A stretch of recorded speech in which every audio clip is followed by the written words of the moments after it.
கருப்பசாமியோட top 3 டேஞ்சரஸான அவதாரம். Number 1 18ஆம் படி கருப்பு. நீதிக்காக கோபம் கொண்ட ஒரு காவல் தெய்வம்னா அது 18ஆம் படி கருப்பு தான். கேரளாவில இருந்து கெட்ட எண்ணத்தோட வந்த அந்த 18 மந்திரவாதிகளை அழகர் கோவிலோட வாசலிலேயே கொண்டு படிக்கு ஒருத்தரா புதைச்சு 18ஆம் படி கருப்பா அவதாரம் எடுத்தாரு. அதோட இப்பவும் அந்த படி முன்னாடி நின்று யாராவது போய் சொன்னா கருப்பு கிட்ட இருந்து தப்பிக்க முடியாதுன்னு மக்கள் நம்புறாங்க.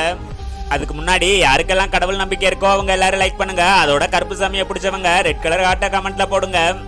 நம்பர் 2 சங்கிலி கருப்பு. கையில ஒரு இரும்பு சங்கிலியோட வேட்டைக்கு வர ஒரு உக்கிரமான காவல் தெய்வம் தான் அந்த சங்கிலி கருப்பு. ஒட்டுமொத்த கிராமத்தையும் இரவு நேரத்துல பேய் பிசாசு தீய சக்தி கிட்ட இருந்து காப்பாத்த சங்கிலியோட அவதாரம் எடுத்த ஒரு கருப்பு தான் அந்த சங்கிலி கருப்புன்னு சொல்லுவாங்க. அதனாலதான் இப்பவும் பல கிராமங்கள்ல நைட் நேரத்துல சங்கிலி சத்தம் கேட்டா கருப்புன்னு வேட்டைக்கு வந்துட்டான்னு சொல்லுவாங்க.